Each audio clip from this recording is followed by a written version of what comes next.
This is my current project for the Land Cruiser. I figured the way it sits right now, it's not really Overland enough. What it really needed was a good roof rack. So I went, did some research, and was originally thinking about using some DON tubing or something like that. I've worked with it in the past with the Forerunner. It's good and strong, but it's also really heavy. So I wanted to go light with this, and I wanted to go nice and cheap. So basically what I did was I looked online, saw where some people had used some EMT conduit, and they basically said it's pretty strong if you gusset it well, weld it in enough places, and use 3/4 inch or above. So I decided to go with 1 inch. I did have to make some cuts. I was trying to do some different things with notching. It wasn't working too well, so some of my notches didn't end up right. So based on the links that I bought, from what I calculated, I ended up being a little short. So you see a couple little pieces there that have welds in the middle, and basically what those are is where I had to cut and add a little bit of an extension in because I had to correct notching issues that I had. Also, I came up with my own little design for the gutter mounts. This is going to be a gutter mount system, and basically what I've done here is this piece here is going to sit right down in the gutter. There's going to be 2 bolts that drop through here, which I'm using a 1/2 inch bolt here. They drop down, and they're going to drop in with it into a piece of angle like this. Basically it's just a piece of angle that's cut down. This is all 3/16, so it's pretty thick, but it's got these nuts welded to it, and it's just going to draw that up underneath to put pressure on there. So one of the things I've also done to protect the Land Cruiser itself is I've got some rubber pads that are going to go here that are going to run the full length of this piece, which just still needs to be cleaned up. I'm hoping to do that today and get it painted. And then on the bottom side of these, basically what I'm using is some door trim. So that should protect the Land Cruiser pretty well. The paint on there is pretty tough, but I have scratched it a couple times, taking these on and off just to get measurements. Now these are gusseted. I still got to get in here with a wire wheel and clean everything up before I can paint it, but I've started stripping most of the galvanization off of the conduit. If you decide to do this, remember that the zinc and the galvanized can make you sick. It doesn't really seem to bother me much. I do drink a lot of milk, and they say that helps, but basically what I'd do is I'd weld a little bit at a time. I try to clean up the area the best I can. I'd weld a little bit at a time, and I would take breaks fairly often to get some fresh air.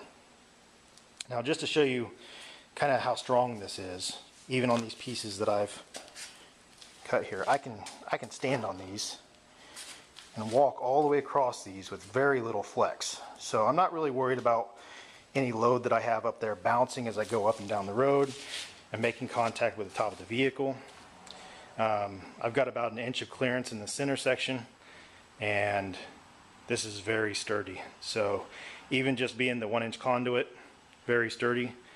Conduit cost me about $115, and then the 3/16 that I have on the outside, that was something I had left over from another project, but you could probably do that for about, I'd say $30 in steel. And then I have been welding a lot on this, so I'm on my 3rd 2-pound spool. I buy the Blue Demon on Amazon, which is about $13, so I've probably got $30 or so worth of welding wire in here.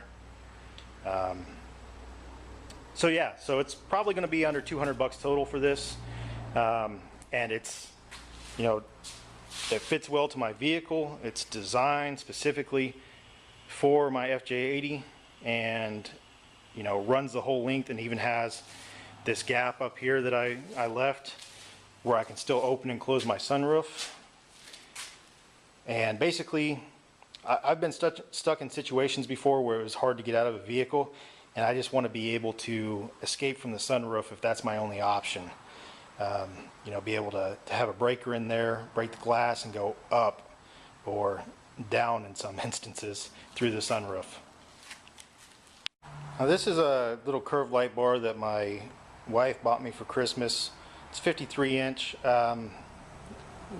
Just a hair too big for the Land Cruiser to go into gutter mounts, so I decided that it would be going on this roof rack as well. Still a little too wide for the roof rack because the roof rack's only 48 inches wide, but I just basically added these little tabs on here, which are 3/16. They're not going to go anywhere. They're actually much stronger than the mounts that came with the light bar, so shouldn't have any issue holding those up. And once I get everything cleaned up and get this painted, the light bar will be going on there as well.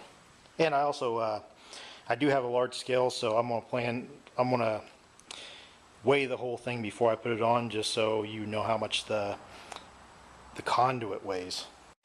I also have a couple of these small pods that my wife bought me. I think it was a couple years ago now. I think she actually bought them for my 4Runner, but I never really installed them on there. Didn't know where to put them.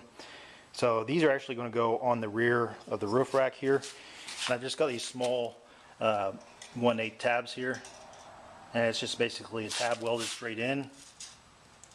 And then I did a couple little gussets on both sides. So those should be fairly strong. These weigh almost nothing, and I think it'll look pretty good. And I'm going to leave them a little bit loose so I can turn them on when I'm reversing and they'll show what's behind me. But if I'm at a campsite, I want to be able to angle them a little bit, just so that I can point them in a specific area if that's what I want to do.